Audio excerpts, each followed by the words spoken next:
So we will discuss from 11 to 1:15 the EU policy. So we are keeping a track on what we initiated yesterday on the incorporation of Earth observation in the different stages of the policy making. So today we are deeping into that, discussing more on the different regulations, the legislation framework. And we decided to have 3 discussion panels. This is the first one. So we have a moderator and a few speakers here that the moderator will introduce them. So my role here will be only introducing the moderators. We will have, as I said, a discussion on how Earth observation contributes to policy, creating these interactions with the stakeholders. The first topic will be EU for the Green Deal policies. The second one will be running about the accountings for the Green Deal. And the third one will be looking into the global development. So for the first session, we have Giovanni Siloslavini, CEO from Planet Italy, moderating. He's vice-chairman of ERSC, but also is a vice-chairman from the Apulian Aerospace District, board member of the SMEs for Space, and also past president for NIPA, the Italian Aerospace SMEs Association. So I give it now to them from the discussions. There will be dialogue mode, so there will be questions from the speakers, from the EU provider side to the policy experts, moderated by Giovanni. So thank you, Giovanni. Thank you very much, Monica. We have a challenge ahead of us because each of the short 10 minutes talk we have in front of us could merit a 2 days conference. So I ask to the colleagues in the panel to very stick on the time, and will be very hard in maintaining the time. I introduce the first 10 minutes match that is about forest discussion. We have Raphaël Louvier, that is a policy officer for forest protection and at DG Environment. We have Irene Benito, that is from Planet. And we have Richard Alan Thomas, that is Vice President for Risk Initiative at myday.ai. I give the floor to the only lady in this panel, and I'm sorry for that. Not because you're here, but because you're the only lady. So Irene, it's your... Thank you, Giovanni. And also we'll have Lucy Kennedy joining virtually. So we have further female representation, which is fantastic. So, okay, I'm going to start as I was kindly introduced by Giovanni. I'm part of the working group on the Green Deal. Specifically, I am chairing the subgroup on forest management. And I'm super happy to have Raphaël Louvier with us today. I think it's fantastic to be able to have this debate as industry with the Commission. And especially since Raphaël is so heavily involved in the topic of forest management within DG Environment. So Raphaël, the first question that we would like to ask you today, we're here in a key event bringing together European Earth observation industry, and we'd like to know what is the view that the Commission has, that your DG has, about the role that commercial Earth observation data and services has for the achievement of Europe's forest objectives? Thanks, Irene. Also, thanks, Giovanni, for both introductions. Now, just also say I'm working on the new legislative proposal by the European Commission on the new EU framework on forest monitoring and strategic plans, and this is why we're very much interested in Earth observation. So now on the role of commercial Earth observation, I think this is quite an important one. The Copernicus Land Service products already being produced by contracted companies nowadays. And for example, the Global Land Monitoring Service that is managed by the Commission's Joint Research Center is also subcontracted with some quality checks by the JSC and the EA. But now the Commission's ambitions when it comes to remote sensing is much higher, and especially now, as you said, with the new EU forest strategy, the European Green Deal, and this new legislative proposal for a forest monitoring framework. So we really plan to heavily use Copernicus and all associated services. And this will be in part through in-house capabilities that we have, but also through commercial data and services, depending on what can give us the best quality data and also cost effectiveness. So now in this, for the forest monitoring proposal that we're preparing, once we've defined the type of what we call harmonized, timely and high resolution data that we'll need, the Copernicus services could be requested to produce them where feasible. And in their commercial Earth observation can, of course, play a role. And of course, this might take some time because these need to be added to the Copernicus work program, and currently the adoption of the new legislative proposal is tabled for the second quarter of 2023, but we will get there.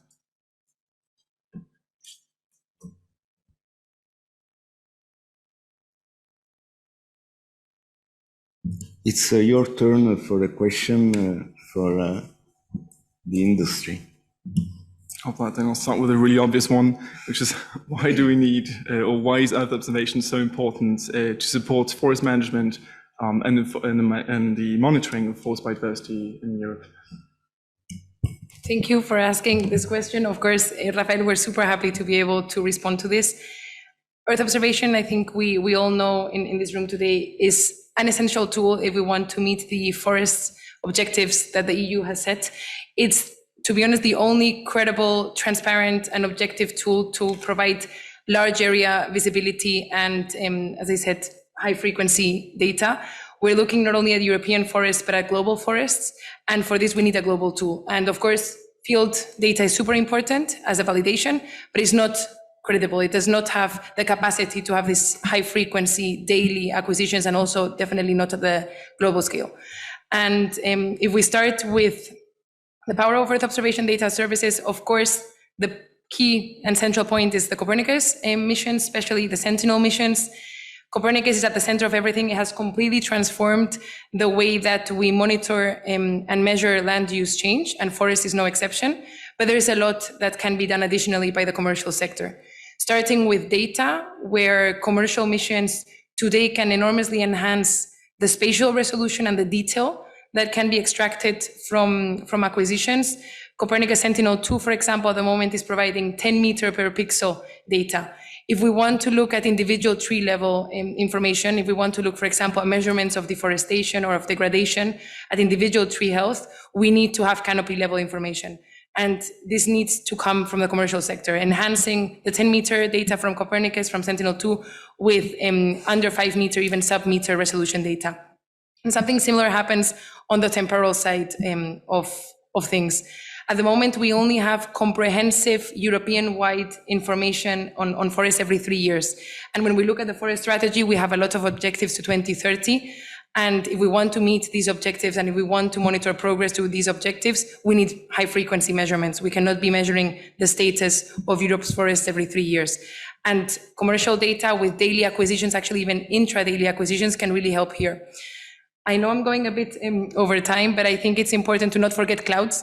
So if you want, I think I've seen some reports which show that for at least monthly measurements, you need daily acquisitions, because Europe is covered by clouds on average at 70%. So we need these complementary data sets, but we also need complementary services. And you're here again with a lot of experts on this topic in this room. We need to empower decision makers, and we need to empower those that are going to help us achieve our forest objectives with information that they can use, and not just with data. And that will come from a European industry where we are really leading globally in terms of forest information systems. Thank you very much for keeping the time. Now is the turn for Richard Allen Thomas from Made AI, that is connected, I believe, remotely, to make his question. Hi, can everybody hear me? Hello. Yes, we can hear you. Fantastic. It's honestly an honor to be here. So I'd like to ask you, what, in your opinion, considering everything that Irene has just said, is still lacking to fully harness the potential of Earth observations to reach the forest management ambition under the EC policies?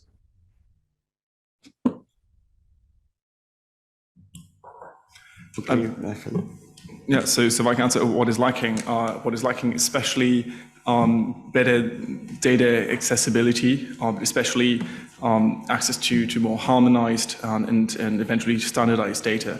So currently we have a lot of different, so we either have systems that provides information, as Rina said, every 3 years or even less often, and otherwise we have sometimes more frequent data, but that is different in every member state, sometimes in every region, and so it's very difficult to put together harmonized data. And this is really a break to policy work and to really understand the state of the forest, the use of the forests, and so on.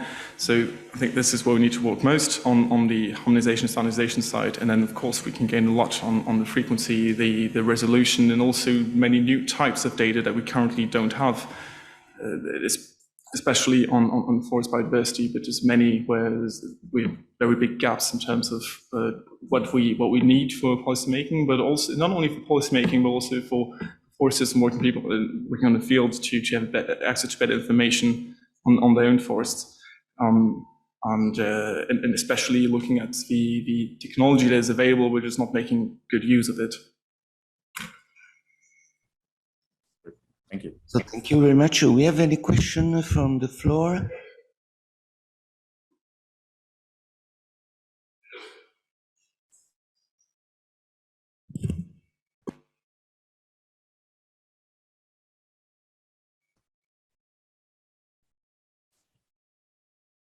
Yes, I think now Richard has a question also to Rafael.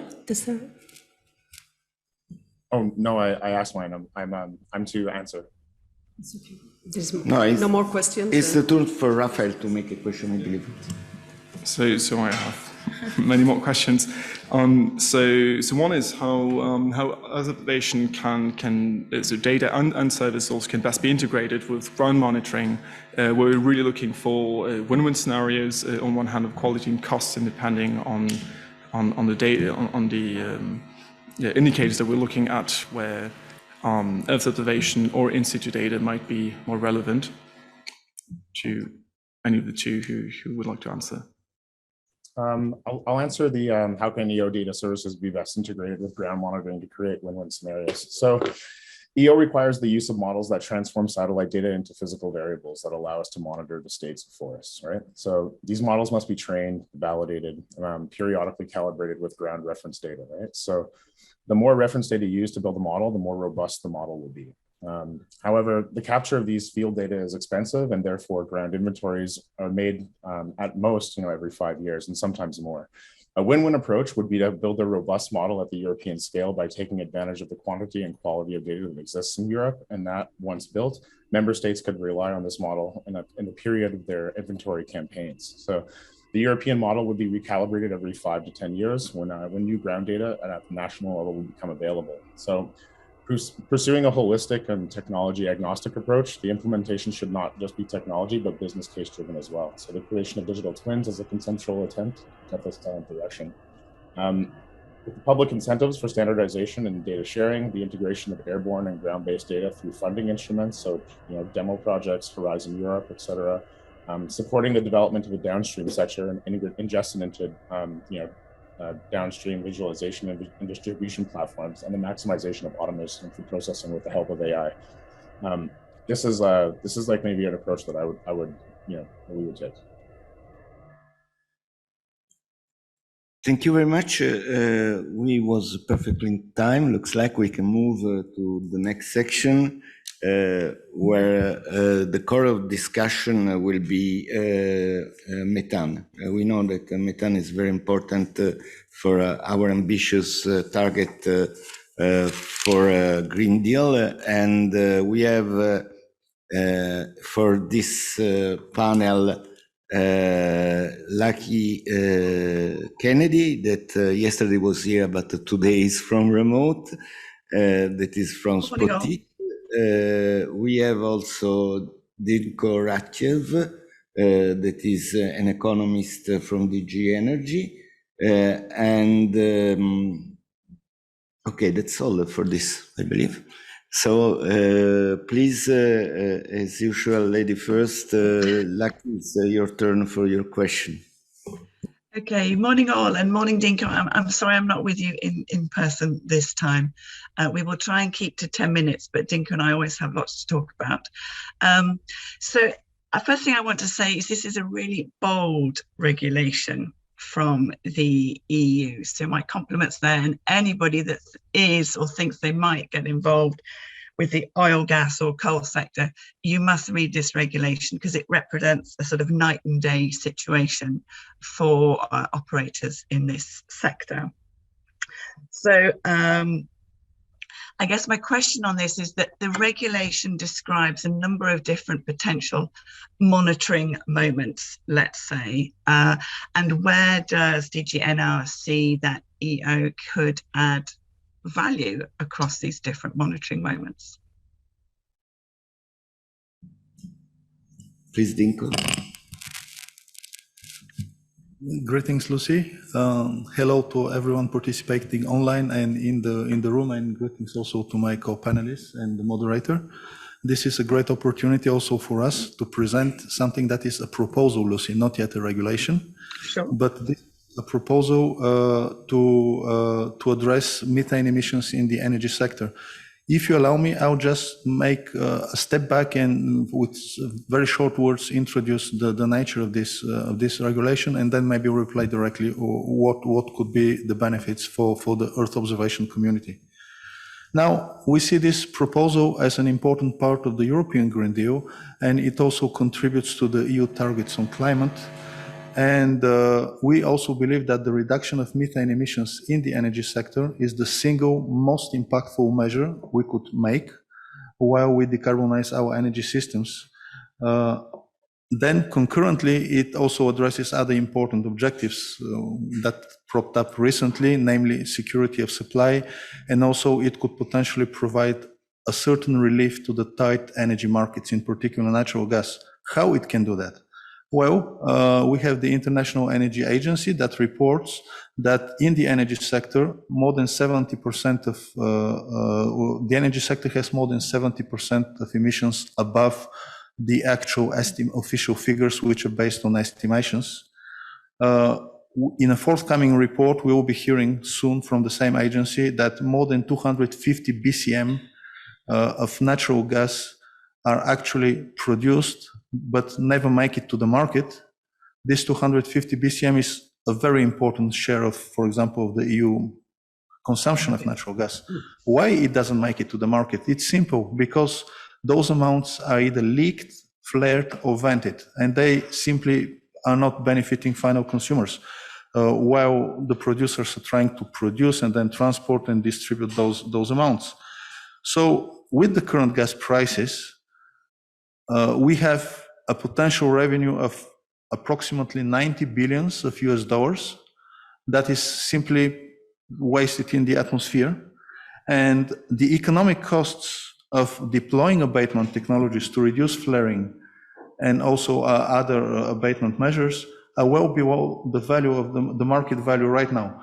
And mind you, I'm speaking about the market value and not the value for the entire society, which is greatly far bigger, and where virtually all abatement technologies have to be employed to reduce those emissions. Now, I mentioned that we also believe that this could be an opportunity for the Earth observation community in Europe and more broadly. Why? Because we have a certain number of obligated parties through this regulation, and they would have to have a firmer grip on their methane emissions. In particular, they would need assistance and help as they're trying to quantify, monitor, report, and verify the emissions, and also take certain mitigating actions like leak detection and repair, reduction of flaring and venting.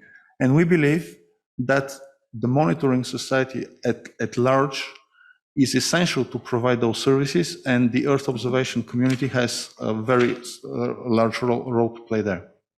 Dinko, I have, sorry to stop you, but it's now the time for your question to Lucy. And please, we have still 3 minutes in our session.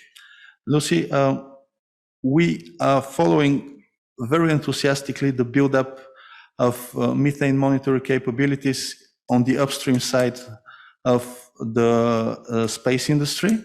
So we believe that this presents an opportunity to move slowly away from super emitter monitoring to smaller scale source monitoring, but also area monitoring.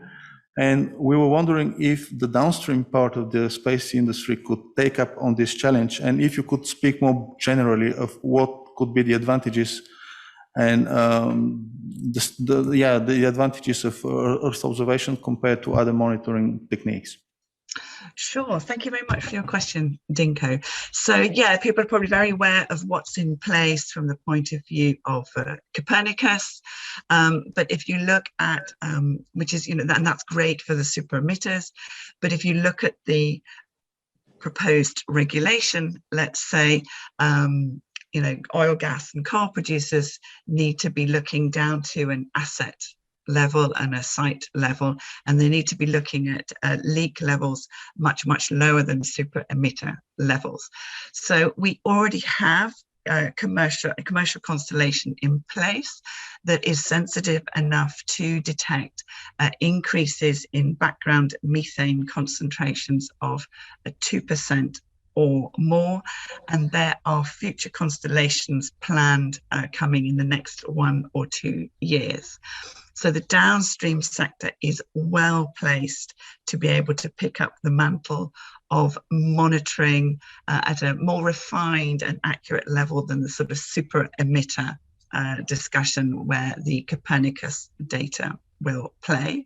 And these are constellations that will more than capable of meeting the frequency of monitoring. So in the proposals at the moment, we're talking about quarterly monitoring of all gas transportation assets, for example, and the capacity that's already in place, they can already deliver monthly monitoring. So it's already and in place, and it's only going to get bigger, the capacity, and perhaps more competition as well from commercial providers. A quick proviso on that is, of course, that we have to make sure that regulations are technology neutral. And one of the things that the ERSC team has been doing is discussing with Dinko and team on how to do that, so that, for example, EO is not precluded just because we use terrestrial monitoring concentrations as opposed to something a little bit more universal. But those discussions are in hand and are proceeding. So yeah, there will be capacity, and we will be able to look in more detail than super emitters. Okay, thank you again. Sorry for being so rude with my speaker, but I have a schedule to maintain. I have a lot of questions for you. I don't know if I will have at the end the time to pose them. We are now going to another very big policy story that is about the carbon removal certification. For this discussion, we have Ignacio Torralba, that is the CTO of Green Urban Data. Then Tam Derval from CEO Agri, that is the CEO of Agri Data Service, and Nicola De Virgilio, so a name that is easy for me to say because it looks like Italian, that is for the Commission at DG Agriculture. So I believe I want to give the first question from the Commission to the industry. I like to change the scheme for this time. Yeah, with pleasure, and thanks a lot for the invitation. It's a really good opportunity for me to understand how the Earth observation can work together in this sector for the policy objectives on carbon sequestration. You know that we published last year a communication on sequestration of removals of carbon. The Commission is interested in all typology of removals. One of those are the one with nature-based solutions, which has some specific challenges in terms of detection or with their potential. And indeed, we also identify several practices like agroforestry, afforestation, zero tillage. So I would like to know from you, from the industry, Ignacio, what is the real potential for the Earth observation to monitor, to detect the implementation of those practices at parcel level, at farm level? Is there really the possibility? Are there some management of practice which are easier to be monitored than others? Please, an overview on that. Thank you. So thank you, Nicola, for your question. Yeah, it is already a reality, I believe, that we can monitor and the vegetation cover of worldwide, I believe, between Copernicus and private sector satellites, and together with aerial, for example, aerial flights. I think we can already do good estimates of carbon sequestration. Obviously, this is an evolving matter because the scientific community is still working on these estimates, and we will evolve. But currently, I believe Earth observation is the only viable solution at global scale to monitor the estimates of carbon sequestration and removal. Thank you. Now is the turn for Tam van der Walle from AgriData Service, that I believe is remote, to put his question to the colleagues from the Commission. Yes, good morning. Thank you very much for this opportunity. I think carbon sequestration is a very delicate process, and what we see is that although there are lots of opportunities to use Earth observation, there are also some difficulties. So, for instance, the discussion is still ongoing, and that's also part of my question to the policymakers. To what depth are we looking at carbon sequestration? Because with Earth observation, of course, we have a very good notion of the topsoil, but we cannot go up to 1 meter of depth. And the other thing is the dynamics. Carbon dynamics are quite significant. So it depends a lot on what moment you're measuring and to what extent that is. So that's also a question I think I would like to have answered, is how does the Commission look at it? And then, of course, the accuracy. How accurate do we want to measure and monitor carbon? What we do as Bioscope, as a company, is we are delivering these kind of input data for all kinds of models for carbon sequestration. And that's not just for the verification of the carbon, but it's also to assist farmers to understand and better understand how their efforts impact on the carbon. And I think that's also quite an interesting point to discuss.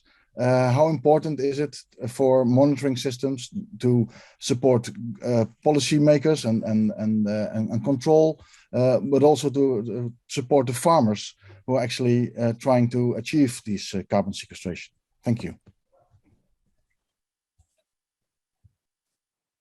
Thank you very much, Tame, for your questions. Indeed, a lot of meat there.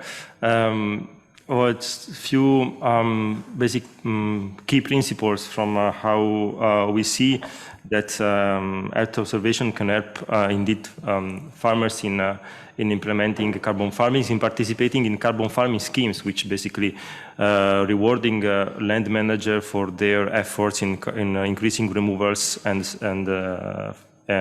sequester carbon in soil and in biomass, and also protect the carbon-rich soils. Indeed, we identify also in the communication that the cost of monitoring, reporting, and verification is it's a very important cost. And imagine if we have to go for each parcel and do soil sampling. Of course, the Common Agricultural Policy can help in supporting this cost. But then also when farmers are moving to another different way to produce, they need advising systems.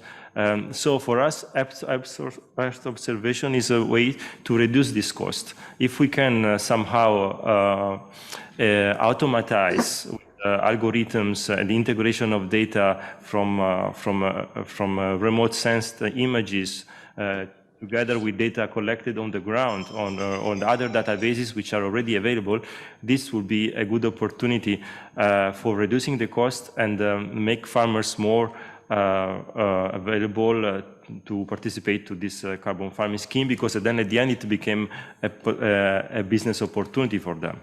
Accuracy, we need to find a compromise there, because of course the more accurate we are, the more expensive the monitoring or reporting and verification things, though we need, particularly in the beginning, to find a compromise to avoid that land managers are afraid of participating of these schemes. Thank you. And for that, we also need the help of the scientific community. Thank you very much, Nicola. I believe we have still 3 minutes for a question from Ignazio to Nicola. Yeah. So, Nicola, we really believe, we are all here together, we believe that remote sensing is one of the, it's an excellent tool to monitor and to verify what is being done actually on ground. What are the plans of the European Commission to tackle the monitoring and the verification tasks? So what kind of policies or activities are you envisaging? Yeah, thank you, Ignazio. It's a little bit connected with what I said already on the need to. I mean, we recognize the importance of Earth observation as a way to reduce the cost of MRV. I mean, there are a lot of other advantages and benefits, but for our perspective, strictly talking about the starting of carbon farming initiatives and also voluntary markets on exchanging of credits from the land sectors, we look at the Earth observation as a way to reduce the cost. We still need to understand how far we can go at parcel level, because at parcel level, that's important when farmers or land manager or foresters is placing credits into the market. The plan of the Commission is, of course, we have our research program that will support on this. This aspect is more and more important also because in the new proposal for the LULUCF regulation, now we have a clear target for member states in terms of zinc. So also there, member states will have to be better in reporting in their inventory the zincs at member states level. So there will be also this level from these sides. And of course, piloting projects, it's important. There are tools also within the rural development plan of the Common Agricultural Policy to do piloting project with farmers on this aspect, on the assessment, for example, of the mitigation potential of the implementation of a practice. Where, for example, one important point is how can we detect not the soil cover, but the way farmers is managing that specific crops with depth observation. This is also important. That would make more or less carbon sequestration in the soil. Thank you very much, Nicola. We have still 10 minutes remaining for our, and being the moderator, I take the opportunity to put a question to all the 3 representatives from the Commission. As you have said, I can resume what was come out from this discussion, that there is a complete understanding of the usefulness of Earth observation data. There are some requests of improving resolution, time resolution, and spatial resolution. I want to ask you how much of this requirement for Earth observation will be in the regulation, and how much of interaction with your directorate and DGFs that manage the space program is ongoing. So because it's clear that this will ask to industry long-term investments, and if we have not long-term assurance that this service will be used, it's very difficult for us to make investment. So first for you. if I understood this correctly, so you asked about how clearly know what we're what type of data we want. So now, when it comes to the legislative proposal that I work on forest monitoring, we're still developing an impact assessment, and then in development of the law, we will come up with what we believe is going to be very clear list of indicators that so different indicators regarding forest that we want to have monitored, and for some of these indicators, requirements when it comes to the frequency, the resolution, and so on and so on.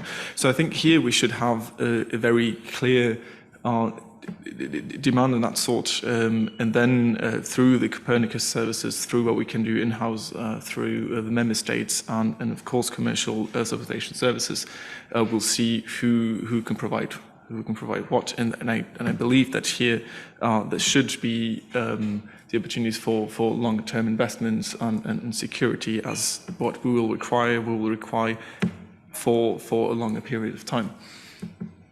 Thank you. Next for methane.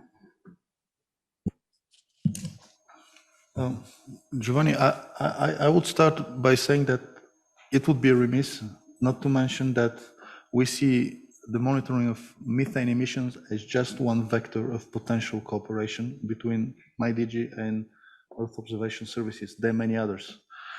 I also wanted to reply directly to your question if we are in contact with DG DEFIS. Of course we are. We are participating very closely in the preparation of the working program and the associated funding that is needed for the continuation of those services.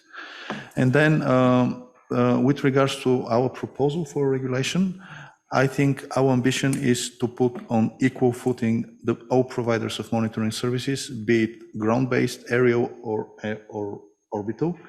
And we want to propose a technology-neutral regulation that incentivizes the participation of this provision of monitoring services from all quarters possible.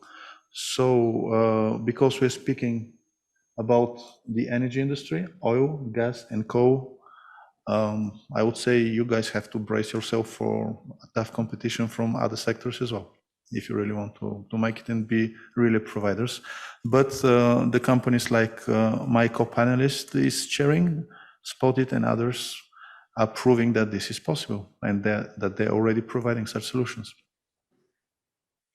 Thank you, Rafael. I believe this is the basis for a long-term discussion between our association and the Commission, but thank you very much for the clarity. And so, Antonio, last words is from you. Thank you, Giovanni. I would also be in line with what my colleague already said for the legislation on forest monitoring. Speaking specifically on the framework regulation on the certification of carbon credits that it will be proposed by the Commission at the end of this year. We are still working on the impact assessment as well. Of course, we had an open public consultation where we received big interest, a lot of replies, I think more than 500, and then we are elaborating them. So we see how far we'll go into the details on also mentioning the tools that we need for quantifying the credits and assess the credits.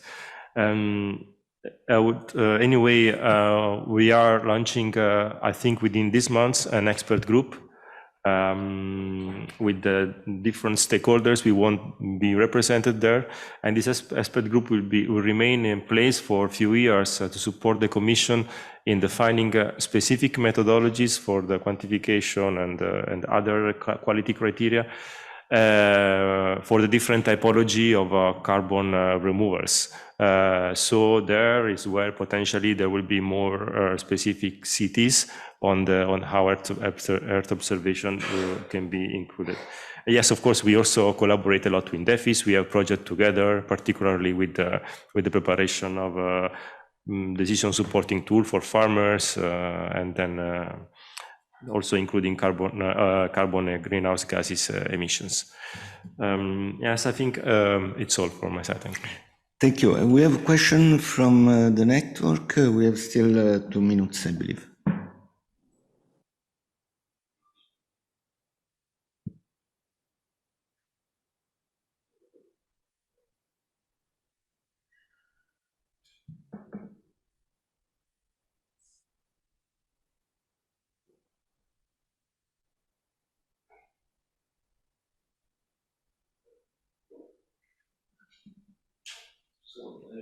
Looks like we already replied to this question, so I believe we can close this session even with a few minutes of advantage of the schedule.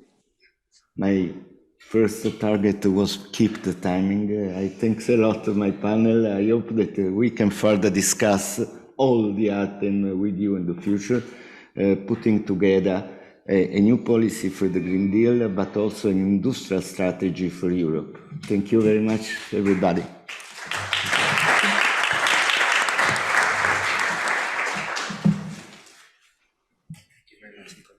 Thanks to you very much.